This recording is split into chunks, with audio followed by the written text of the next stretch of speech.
I'd like to start this discussion of regulation in Kentucky with a context, because I think to understand what's at stake, we need to think of the big picture. And so let me take you to the big picture. There's about 8,000 years of history where we have pretty good records on how people lived. Not great records 8,000 years ago, but pretty good. And for all but the last 350 years, maybe 250 years, most people have lived on $3 a day. Now those dollars are calculated in terms of our dollars today. So when I'm going to talk about dollars per day a lot in this conversation. $3 a day, that's for a family. And that family would have, of course, scraped by with very little nutrition. That explains, of course, why world populations for that period of time, from 8,000 to just about 250 years ago, stayed almost constant. About 350 million people worldwide. Why was that? Very few people survived beyond childbirth. Women died rapidly because of childbirth. As soon as the population got large enough to really develop a commerce, as it did in the Roman Empire, when average per capita per person income per day was $8 per day, from 3 to 8, then we would get plague. Then we would get typhus and typhoid, and the population would be wiped out, and would go back to that level where human population tends to stand. Not very many people alive, living along rivers, living along the coasts. 350 years ago, commerce began to really bloom on the eastern coast of Italy, and Venice and Genoa and so forth. Genoa was on the other side, but Venice really got going. And so the per capita income exceeded $8 per day. You all know the Decline and Fall of the Roman Empire, the famous book. Have you heard about that? It was made into a movie, about 10 movies. It was written by Edward Gibbon and published in 1776. Edward Gibbon was the son of Irish parents. His dad had 11 sons. He named each of them Edward Gibbon in order that one would survive, hopefully, to carry on his name. And that was the person who wrote The Decline and Fall of the Roman Empire. Now, why do I say that? Because in about 1750 to 1800, about 250 years ago, 300 years ago, an amazing thing happened. Never in the history of the human race has this occurred.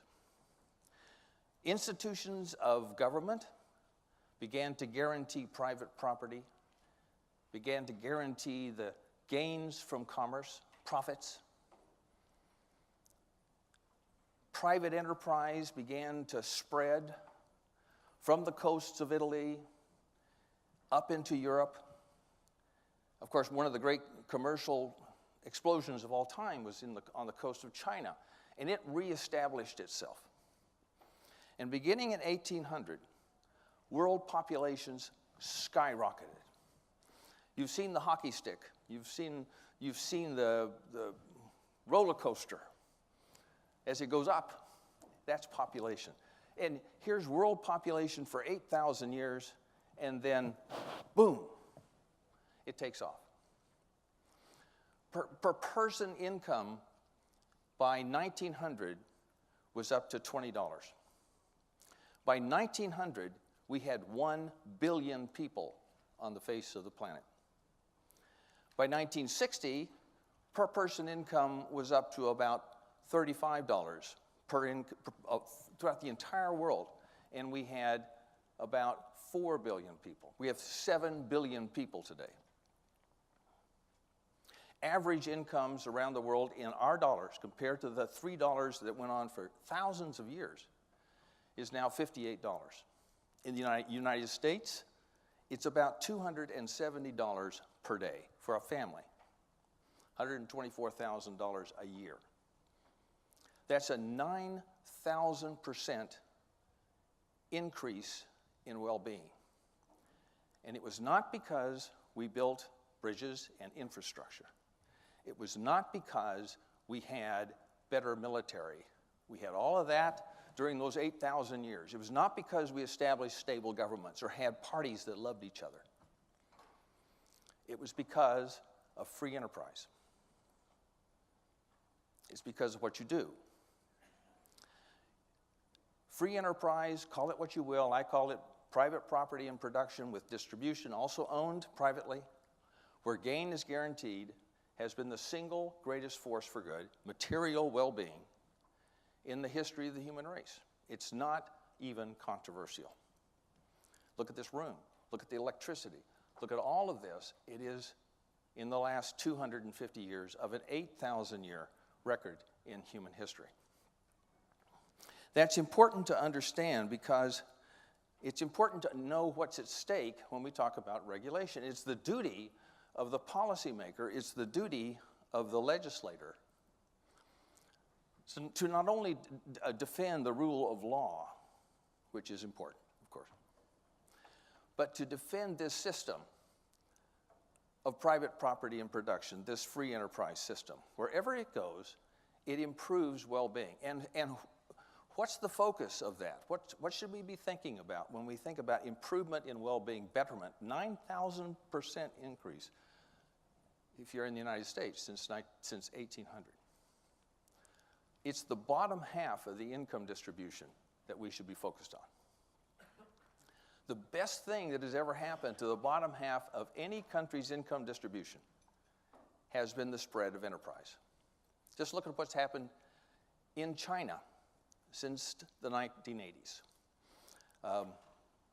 Here's Deng Xiaoping. You may have heard of his name. He finally gets out of Mao Zedong's prison camps. He was in several. And becomes the leader of the Communist Party in China. He's come to the United States a couple of times and has a good friend in Beverly Hills. Actually, his friend, Mark Lasco, is the financier for Universal Pictures, the banker. And Deng kind of goes to school on what can we do in China to establish more enterprise. He goes back and opens up the enterprise zones. In 1960, 67% of the Chinese lived on less than $1.25 a day. That's called acute poverty. Today, it's 16%. Since 1960, 67 to 16%. That is not because the Chinese built super factories. It's because of enterprise along the coasts and in Guangdong province. And everywhere enterprise goes, you see that happening. Now, because I'm the substitute speaker, I don't have PowerPoints. I just barely got this speech done. Let me tell you, Morris's family there's a death in the family, and Morris is back in New Zealand today. So he had a big flight, and I was called in at the last minute, happy to do it, but I don't have PowerPoints, so I have paper. So you will find on your desk some handouts that we put there this morning. For those of you who don't have it, steal it from an empty spot next to you. And it will be in a stack of papers, the top page of which will have the word Kentucky, and it will have rank 5 and so forth and so on. I'd like you to dig down into that stack until you find a graph that's titled, How Much Faster Would It Take to Double and or Quadruple Kentucky's Gross State Product per Person under various annual growth rates? It's got a bunch of circles on it. Okay, so why should we be worried about, why should we be focused on growth? And I'm going to connect all of this in a moment to an argument that regulations, when they accumulate to a certain level, even all well-meaning regulations, can slow growth. Remember, it's economic growth with private gains in that growth formula that has raised people in the bottom 50% to the level unprecedented in human history. So there's a huge stake here about how fast the economy grows. So the question that's asked in this graphic is pretty simple. If the economy grows at 2% over the long haul, on average, 2%, after inflation, that's called inflation-adjusted growth. If anybody has problems with jargon, just hold your hand up. I can barely see you, but yell at me or scream at me. That's what the students do. How long would it take for a doubling in growth per person? So let me explain the graph. If you'll look at the 2% number, you'll see in the very small circle, 43K. If you're like me and you have to take your glasses off, that's fine. That's how much right now in Kentucky the economy divided by the population is. So each person living in Kentucky equally shares about 43,000 in your output. That's per person output. Now they don't get that in income. That's the output of the entire state divided by the population. They get that in roads and services and all the other things, and some income. If the economy just grows at 2%, it takes 35 years to double. And it will double up to 72,000. That's not exactly double, but I have projected the population also, so there's a bigger population and a doubling of the economy. And to get to 4 times the size, you have to wait until 70 years. So you basically have to wait a generation and a half to get to twice the size, and about almost 3 generations to get to 4 times the size. But if the economy grows at 3%, it takes 23 and a half years to double, 47 years to get to 4 times the size. If it goes to 4%, 17 years to double, 18, 35 years to quadruple. And if you can sustain a 5% after inflation long-term growth rate, that's 14.2 years to double. In other words, a 2% growth rate means doubling in more than a generation, and a 5% growth rate means doubling in less than a generation. And the payoff is enormous. A 2% rate means it will take 70 years before the average income reaches $122,000. It's a long time to wait. Nevertheless, you get there. As opposed to 28 years to reach $157,000. And so the growth rate matters. And if regulation, if taxes, if hot air, I don't know, is holding the growth rate down, then we need to find a way to relieve that constraint so the growth rate increases, because the payoff is enormous. You don't have to wait 3 generations to quadruple. You only have to go a little bit more than 2, than 1. And if you're looking at the bottom half of the income distribution, that's everybody from 50% of the middle of the income on down. And we just had a discussion of pensions, right? And we had a discussion of education and investment the states make. The biggest way to raise their income is to have a higher growth rate. That's the biggest way. And the single best way to get a higher growth rate is to allow businesses to do what they do best in as free an environment as you will tolerate to create value for all citizens. All right. We are now stuck in low growth. And let me just kind of back into that. As you know, the national economy has just resolutely refused to grow above 3%. On average, we've had a couple of quarters that were higher than that, but the annual rates have all been below 3. Now why is that? Yeah, now you know why that's a problem, right? You look at the graph. The same thing is at the national level as at the Kentucky level. When it grows below 3%, it takes so much longer for incomes to double or for output to double per person. Well, it has grown really, really, really slow. We normally, when we come out of a recession, we have 5 to 8% growth. We're not getting that. Household income after inflation has declined every year since 2007, including this year. Let me say that again. Household income in the United States has declined every year. That's average income. The median income of that's the middle, right there in the exact middle, adjusted for inflation, has not yet recovered from its 2007 high. When the recession started, it started in December of 2007. And this has just been a really, really slow recovery. We had another recession, you may remember, in 1981. It was pretty severe. 81, 82, some of you were in this room going through that recession. That's the only other one since World War II that's like the recession that we just went through. And that recession had all the components, less the complete collapse of our banking system, that this particular recession had as well. And yet 6 years after the end of that recession, the economy was 22.5% larger than when the recession began. 6 years after the beginning of this recession, the economy is 6% bigger. Again, growth rates matter tremendously.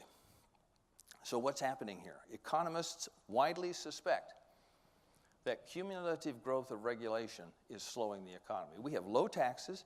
God knows we have low interest rates. We have investors who want to invest. We have business people who want to create. All those pieces are there. Why isn't the economy growing? Again, it's growing, but it's growing at that low rate. You want it to grow at 2 or 3 or even 3.5% nationally. At the state level, you want it to grow 3 to 5%. Why isn't it growing? And so the culprit that people are suspecting now in economics is what they call the cumulative cost of regulation. If we pass really good regulations, and they're excellent, and I'm not up here arguing against good regulations, goodness sakes, I benefit from them like you benefit from them. But when we get an accumulation of regulations, and more of your time is spent filling out forms, and more of your employees' time is spent going to training programs and compliance programs, then less time is spent in productivity. If more and more dollars have to be spent before you can make an investment falls. That's just a fact. And so we're beginning to think that the accumulation of regulations is the real culprit here. Let me give you some recent studies. It's a recent study by Patrick McLaughlin and several co-authors that used a model of the economy as a complex mathematical model of the economy. Pretty good one in my view, but then I'm a model geek. And it used data from the Code of Federal Regulations to estimate the cumulative cost of regulations. It's a stunning number. Had regulations remained the same as they were in 1980, by the way, we had significant regulatory burden. There was a big reg reform movement in the late 70s, early 80s, you may remember, trucking reform, airline deregulation, because we had so many regulations. Had regulations, according to this study, stayed the same as they were in 1980, instead of growing like a hockey stick, as they have, the economy would be $4 trillion bigger than it is. So the cost of regulation is $4 trillion. Now, what is that number? Everybody in here knows $1 trillion, right? Yeah, it's just an easy number. I was giving a speech one time and somebody said, well, that's not a big deal, it's just 4, right? How about 40 trillion? That's a big number. Yeah, that's a big number. That means that the economy today would be 25% bigger. What if all of your incomes, all of your gross receipts, 25% bigger right now? That would be a good thing, I would think, right? What does that mean in terms of job creation? Assuming the economy would be 4 trillion bigger today than it is, that's 35 million additional U.S. jobs that are not there because, according to this model, there's been a cumulative cost of regulation. There's other research. A major piece of research done by John Dawson and John Cedar in the Journal of Economic Growth estimated that regulations since 1949 have cost the economy approximately $129,000 per person, or about $39 trillion. And the World Bank, which is no, free market organization, right? The good people there at the World Bank say that every 10% increase in regulatory burden decreases the growth rate by 0.5%. So if you have a 20% increase in regulatory burden, the growth rate drops from 3 to 2, and we all know what happens when it goes down to 2. And who suffers when it's 2 as opposed to 3?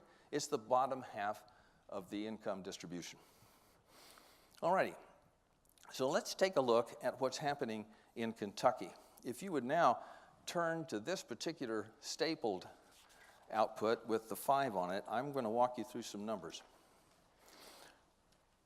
The Mercatus Center that I have the high privilege, great honor to direct, I direct the research there, Vice President for Research, has done a wonderful study, and it's this book. It's called The Impact of Federal Regulations on the 50 States.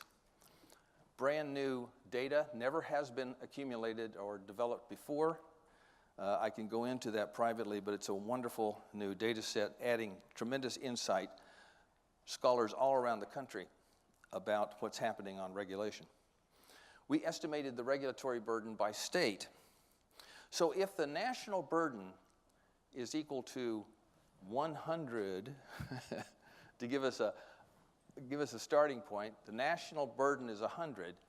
Is Kentucky more burdened or less burdened? And the answer is more burdened. You rank the 5th most burdened state in the entire country. You're number 5, the 5th most burdened state. Your score is 1.3. That means that your regulatory burden is 30% greater than the national average. And the national average is off the roof. The national average is slowing the economy. So how fast could your economy be growing? 5, 6, 7%? You've actually grown at 6% after inflation growth back a while ago. It's kind of worse than that. If there's another way of putting this, and that's to say if regulatory burden was the same today as it was in 1997, the starting point for what we call the constant index, you'll see this on the bottom of your first page, your regulatory burden has gone up by 86% since 1997. Now, if you would turn the page, you'll see on the next page the most regulated industries in your state. You can find your industry on that. They're in rank order. And if you look over on the right column, you'll see some numbers, 25.48, 20.96. Maybe we shouldn't have been so helpful to you. Those have been divided by 1,000. That means that there are 25,480 restrictions on petroleum and coal products manufacturing, 20,960 restrictions on electric power generation and distribution. And if you'll go to the third one, you'll see that there are 16,760 on motor vehicle manufacturing. So let's just focus down for a second on motor vehicles. Just focus on that alone. If you'll turn over to the next page, you'll see at the bottom in Figure 2, the 5 most important industries in your state in terms of value added, and then the blue bar, the big fat blue bars there, show you the number of restrictions for those 5 most valuable industries. You'll notice that real estate is roughly not so heavily regulated as is the next one, which is wholesale trade and retail trade.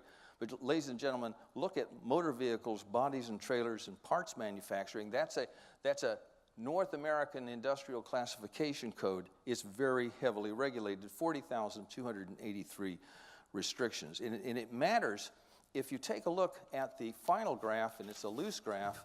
It's got yellow bars and a blue line on it. you'll be able to see a graph of the inflation-adjusted growth of gross state product since 2000. And you'll notice that you're growing right now kind of in the 3% level. But if you use your imagination and put the line of best fit there, the regression line, I think that regression line would have a negative slope.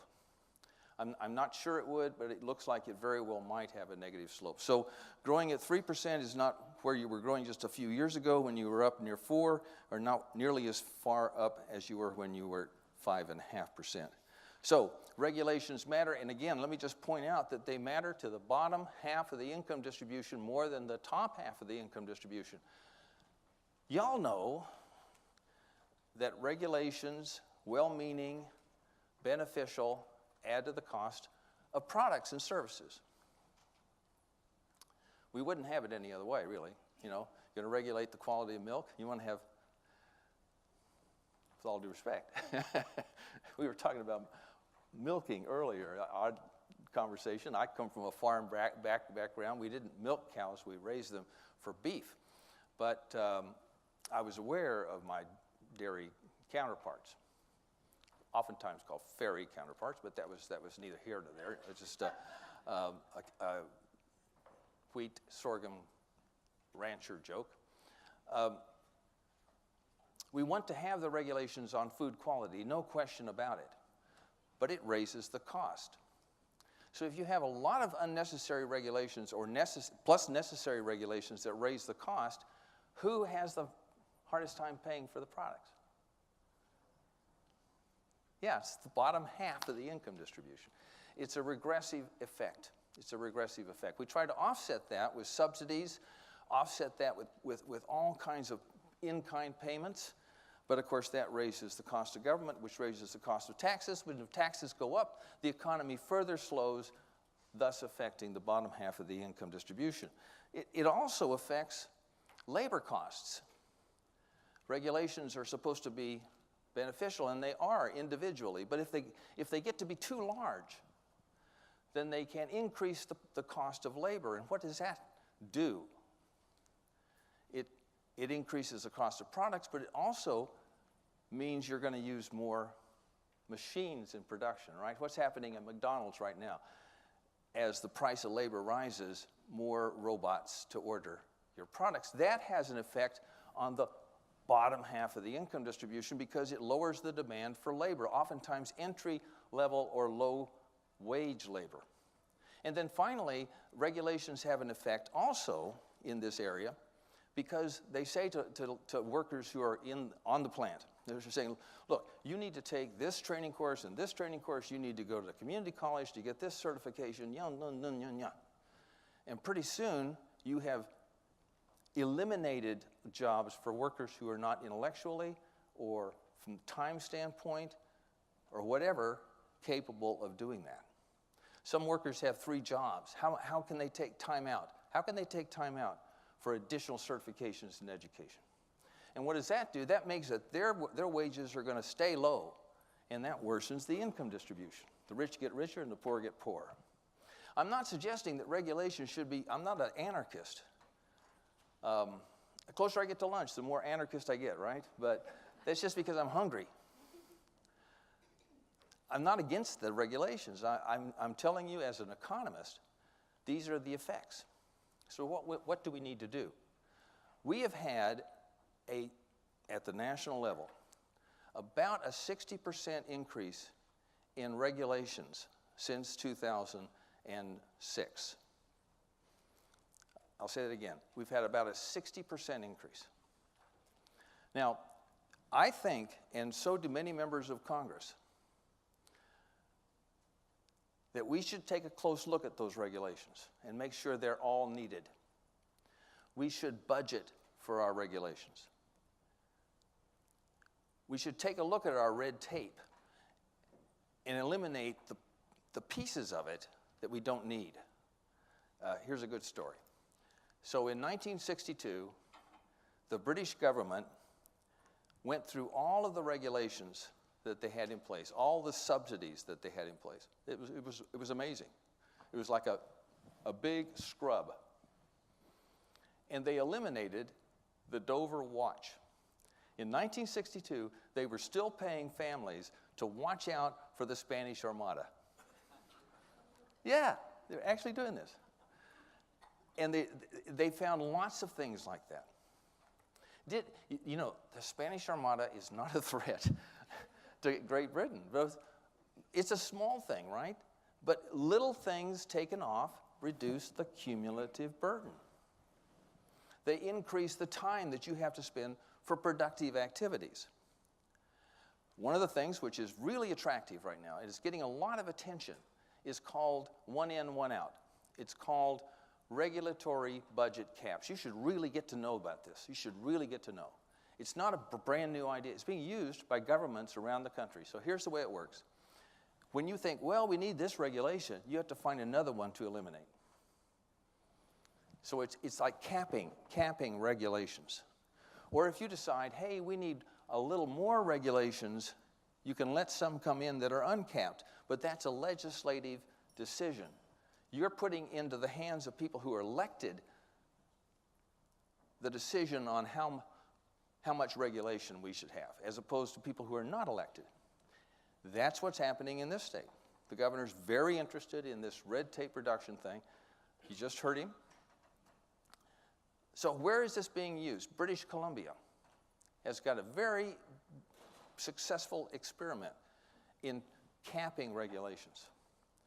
Great Britain has tried it in several different forms. They're getting it right. There are other countries around the world that are trying it as well. So budget caps work. They work, by the way, in outlays.